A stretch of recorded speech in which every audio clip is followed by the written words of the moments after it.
This is Fat to Fierce.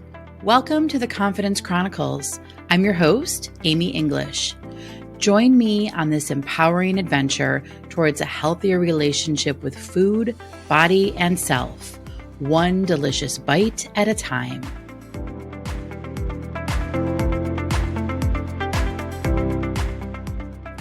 This is episode 26 of the Confidence Chronicles. I love announcing what episode we're at because I just get this twinge of pride and joy realizing how many podcast episodes this is up to. And I go back to one of the first episodes that I recorded where I talked about how long I had this microphone just sitting in my office desk. So the fact that we're at 26 just makes me all kind of giddy. All right. Without further ado, shall we talk about the topic for this week? All right. Here we go. We all know that habits are powerful, right?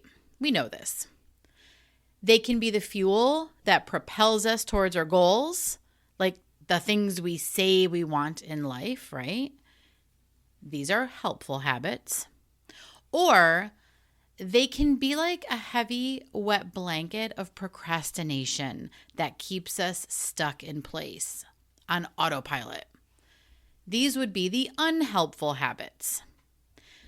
Now, I'm sure a lot of us are familiar with both, but it's those unhelpful habits that tend to get in the way, right? Of us getting where we want to be, doing what we say we want to do. And what happens when we try to trade that heavy, wet blanket for a fierce workout outfit and a healthier meal plan? Let's be honest. It can sometimes get messy. We set these ambitious goals. Then life throws its curveballs or motivation dips.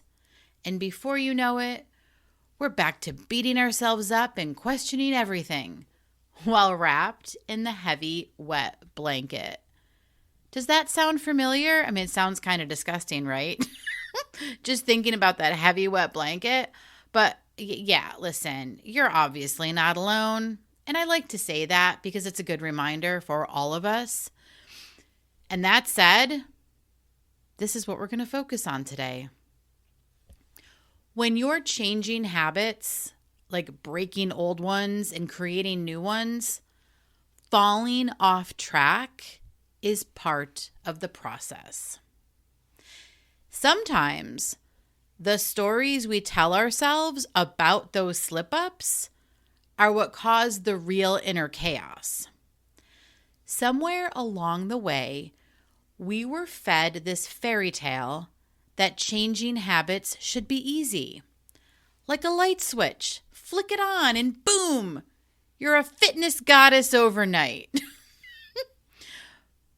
But then, when we miss a workout or two and start thinking, oh no, I messed up once, that means I'm a failure and I'll never reach my goals. Okay, those negative stories become the heavy, wet blanket that weighs us down and keeps us stuck in that cycle of self-doubt, repeating the unhelpful habits. Well, we're going to rewrite that narrative today, okay? Let's explore why changing habits takes time, what goes on behind the scenes, and most importantly, how to stay focused and disciplined, even when things get tough. All right, you notice the emphasis on the word discipline. Here's a little side note. I prefer to use determination and discipline instead of motivation, and here's why. Motivation is helpful to get started. Discipline and determination is how we keep going. And I know discipline can be one of those trigger words that people don't like. It was for me for a really long time until I realized I could change the definition to suit me. So in the past, I used to think of discipline as very negative, looking at it almost as like a form of punishment. Like it had a very negative feel, a very negative vibe, right? So instead of looking at discipline as punishment, which feels very heavy and negative, my new definition of discipline is this. It's honoring my commitment to myself with compassion. That is a totally different vibe. And when I look at discipline this way, it's actually helpful. So if discipline is one of those words that just kind of gives you that negative twinge, I hear you. I get it. Consider maybe creating a new definition. And heck, you can totally use mine. Honoring my commitment to myself with compassion. Feels so good. Okay, back to our topic today, all right? Before we strategize on changing habits, let's understand the science behind habit formation. And again, I am not a scientist, all right? But this is just helpful information. All right. Our brains are like filing cabinets. They are constantly organizing information and routines. Imagine the habits we want to cultivate, all right? So those healthy meal plans and the workouts, imagine them as shiny new folders that we want to integrate into our system, into our filing cabinet, okay? Our brain tends to grab the well-worn folders in the front, those autopilot habits like mindless scrolling or reaching for sugary snacks. This is where the magic and science of the habit loop comes in, okay? Now, if you're unfamiliar with the habit loop, I was too, but it's really pretty fascinating. Let's talk about this for a second. Think of it as a 3-step cycle that underlies every habit, helpful or unhelpful, okay? So this habit loop happens no matter if it's something you want to keep, if you want to do or don't want to do, okay? So what you want to keep doing it or you don't want to keep doing it, all right? The first step in this cycle is called the cue. That's the trigger that initiates the routine, all right? Now, this can be anything. It could be a certain time of day, a specific emotion, or even the sight of your comfy PJs after work, all right? That's the cue. Next comes the routine. That's the actual behavior we perform in response to the cue. So that's the action, okay? This is where we grab the sugary snack or start scrolling through social media or put on our PJs instead of our workout gear, right? That's the action. That's the routine. And then finally, there's the reward. The positive reinforcement our brain receives after completing the routine, okay? So this is the 3-step habit loop. You got your cue, your routine, and your reward, all right? So maybe the sugary snack gives a temporary sugar rush, or scrolling provides a mindless distraction, okay? The reward that you get, whatever it is, strengthens the connection between the cue and the routine, making it more likely that you'll repeat the behavior in the future. This is helpful information because that is why those autopilot habits can feel so ingrained. Our brains are constantly seeking that reward loop, even if the reward seems like it might be negative, okay? And when we try to change a habit, we're essentially trying to rewrite that loop.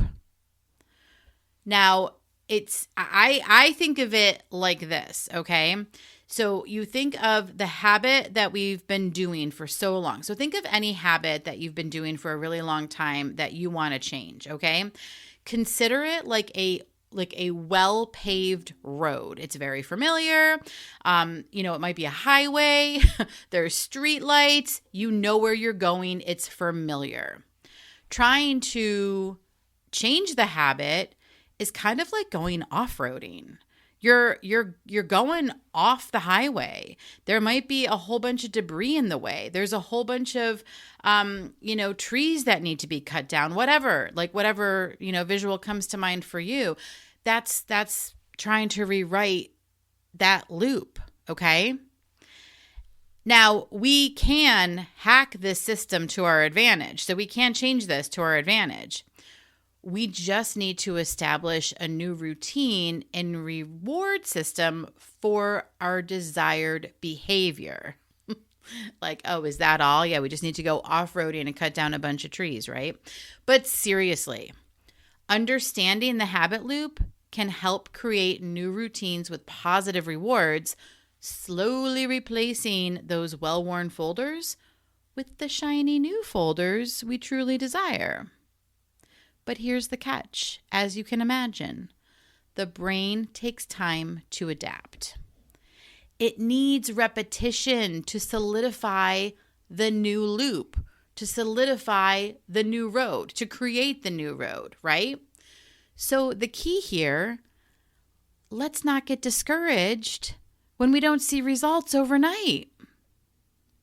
Just like learning any new skill, changing habits takes practice. All right, so what happens when we start a new habit? We start to form a new habit, life gets messy, and we notice we're starting to slide or fall off the wagon. Maybe we miss a workout session, reach for more cookies, or hit the drive-thru on our way home from work when we really want to stop doing that. It is so easy to beat ourselves up and feel like a failure. But here's the secret nobody talks about. We're going to today. Falling off track is normal. It's part of the process. Think of it like this. Imagine you're building a new pathway through a field, okay? You might take a detour sometimes, but the important thing is to get back on track and keep walking, okay? Now, on top of self-criticism, there's another major obstacle that gets in the way of us changing these habits, right? And that is comparing ourselves to others. We scroll through social media and see someone who's already achieved their fitness goals or, mastered a new language or has, done something, and suddenly our own progress feels insignificant, right? We see them do something that we want to achieve, and then we feel bad about ourselves.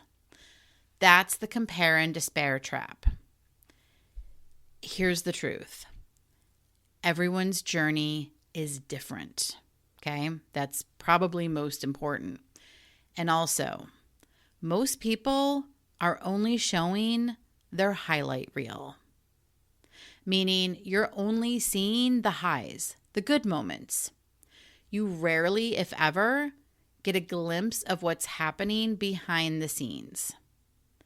You don't see when they fall off track, overindulge, or miss a workout. So you're comparing your inner world, like what's happening with you internally, to their outer world. And that's just never helpful. It's not a true comparison. Now, some people might pick up new habits faster, but that doesn't mean your progress isn't valuable. We're all working with our own set of circumstances and experiences. And that is why it is so important to celebrate all your wins, big and small. Focus on your own path. And remember, and this was a big one for me, okay? You're not in a race. This isn't a race. We're not competing with anybody. All right. So we've talked about why falling off track happens. So how do we get back on track? And this is where the real magic happens. Like there's real magic and not real magic. Okay, but seriously, like this is important, okay? You don't have to let a slip up turn into a complete derailment, all right? Now, this is going to kind of, if you remember episode 25 from last week, right? I touched on compare and despair a little bit because I was sharing a very real situation of what was going on with me, okay? And how to, get back to it quicker. I lost my words there, okay? But yes, you don't have to, when you do slip up, when you do fall off the wagon, when you do fall off course, it doesn't have to take you out completely. All right. I'm going to go over just a few tips. So here are some tips to break that self-sabotage cycle. All right. Number one, celebrate the small wins. We don't give enough importance to the small wins, okay? Because every single step counts. Acknowledge your progress no matter how tiny you think it is. I can't tell you the number of people who will say to me, well, I just did this, or it was really only this. It really wasn't a big deal. And I'm like, no, that's a really big deal, because every step, no matter how small you think it is moving in that direction. And listen, sometimes not taking a step is important too, especially when we didn't go backwards. You know what I mean? So you want to celebrate all the things. You want to just celebrate the fact that you keep going, right? That resilience, that determination. The other thing, and this is super helpful as well, reframe setbacks as learning experiences, okay? Did you miss a workout? Think about what led to that and adjust your plan accordingly. Did you eat too many chocolate chip cookies during the 4th of July holiday? Hi, again. Did you listen to episode 25? Okay, so take a look at it, and what can you learn from that experience? What can you take away from that and use as you move forward? Right? And again, that just being able to do that is a huge win. All right. Focus on progress, not perfection. We all have bad days. You don't have to let one setback define your entire journey, especially when setbacks are actually normal. And as I'm going through this episode, I just thought of something that I think is so helpful to talk about. And it's actually not part of my show notes, so I'm going off script here. But here's the thing, all right? Let's talk about weight plateaus for just a second. Now, y'all know I'm not a weight loss coach, but what I do with emotional eating and body confidence, there is a tie in there, especially because, my clients have been serial dieters most of their lives, like myself. And so many of us are familiar with the weight plateau. And a lot of times people will look at that plateau as they're doing something wrong, as a failure, as something's not going right. And this is just an example of reframing, okay? Instead of looking at a plateau as though it's a problem, I look at it this way. It's my body catching up to the work that I'm doing. That is such a helpful reframe.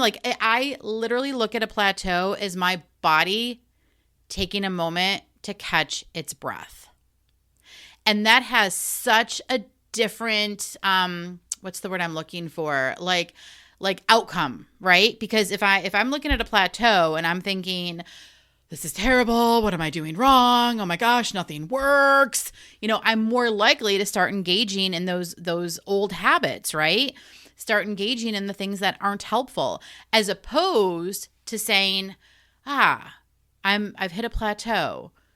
Maybe my body just needs a chance to catch up. It doesn't stop me or send me going backwards. I want to keep going and just trust that my body's going to catch up whenever it's ready. And regardless, it doesn't matter how long it takes, I'm still taking actions that feel better. I'm still eating in a way that feels better for my body, right? I don't have the tingling hands and the heartburn and the bloated feeling, right? So it's kind of like a win-win. I'm still eating in a way that helps me feel my best, and eventually my body's going to catch up. Okay, so I just share that in case it's helpful because it just came to my mind. All right, so another tip that is really helpful to break the self-sabotage cycle. Because listen, at the end of the day, that's what's screwing everybody up. It's the self-sabotage cycle. It's the way we treat ourselves when we do have these missteps or make, mistakes or kind of slip sideways or whatever you want to call it, fall off the wagon. And I may have shared this in a previous episode, but I can't remember. It doesn't matter. It's worth repeating. My favorite 2-word question when you do make a mistake. So what? So what? Just notice how that question kind of stops you in your tracks. All right. And what I mean by that is this. Okay. Let's say you're trying to create a new, healthy eating habit where, you eat your planned meals for the week. I don't know, Monday through Friday. I'm just thinking of something I've done in the past, right? So you've prepped your meals and you're eating your planned meals Monday through Friday. Well, Thursday comes and you're like, I really don't want that meal again, right? You're like, let's just order a pizza. So you order a pizza and you have 3 slices, okay? And you're a little overstuffed. And then the next thing that's going to happen, right? You're going to be like, oh my God, why did I do that? Why can't I just stick with my plan? Are you catching the different voices I'm using? Sorry. All right. So you're going to, all that smack talk's going to start, right? And if you're not careful, that's going to lead to, well, you know what? It's Thursday. I just ate pizza. Might as well just go ahead and have all the other things I want to have and I'll restart Monday. Well, we all know what happens. Monday doesn't always come, or it does and we just continue and it turns into, weeks that we're kind of like off, in doing whatever. Okay. Here's the thing. Instead of all that negative self-talk of like, why, what's wrong with me, blah, blah, blah. When you simply say, all right, I decided to have pizza on Thursday instead of sticking with my regular planned meal. So what? That extra pause was for effect. There's nothing else that comes after it. It's so what? And what do you want to do then? You just want to keep moving forward. I find that so powerful. So next time you do something that you didn't intend to do, or you revert back to an old habit or what have you, so what? And then just keep moving from that point, right? You never need to wait till Monday. You just keep going at that point. All right. So here are some other strategies that'll help keep your momentum going, okay? Don't wait for motivation to strike. Focus on building consistency instead. If I had $1 for every time someone said to me that they just have no motivation, I swear. And listen, this is something I used to say all the time. I just don't have the motivation. I'm not feeling motivated. I don't have motivation. You don't need motivation. Motivation can be a great spark to help get you started, but it's not always reliable. By building consistent routines using determination and discipline, again, remember, create your own new definition of self-discipline. But by using determination and discipline, you'll create lasting change even on the days when motivation dips. Determination and discipline can be relied upon. Motivation can't. So the next time you catch yourself saying you're not motivated, so what? Try using your determination and your discipline, okay? Again, create that new definition for yourself if discipline feels like an icky word for you. Or just like your, what's the word I'm thinking of right now? Oh my gosh, it's totally escaped me. Anyway, determination, discipline, okay? Another strategy to keep things moving. Start small. Don't try to overhaul your entire life overnight. Baby steps can actually go a long way. So take those baby steps and gradually build on your successes. Then, another strategy, create a system for yourself. Focus on building habits into your existing routines. Make it easy and convenient. Use that habit loop that we talked about earlier to your advantage. Identify existing routines that can act as cues for your new habits. For example, if you want to start meditating more often, like if you want to create a habit of like, let's say daily meditation or weekly meditation, pair it with your morning coffee ritual. The familiar cue, which would be coffee, triggers the new routine, meditation. You can pair those things up. And then also make it enjoyable. Joy is so important. I can't remember what episode it is because I didn't include it as part of my notes, but there is an episode where we focused on more joy. Have a listen. Find ways to make your new habits fun. Pair them with activities you already enjoy or use rewards to reinforce the positive behavior. And you can even track your progress. Use a habit tracker or a journal to see how far you've come. Reflecting and seeing your progress, that's huge, right? That's helpful. Listen, that can be a motivator, okay? If you do want to use motivation, you just don't need to rely on it, all right? But it can just be like a feel good. It's like, oh, look how far I've come. I do that every once in a while when it comes to my habits with food.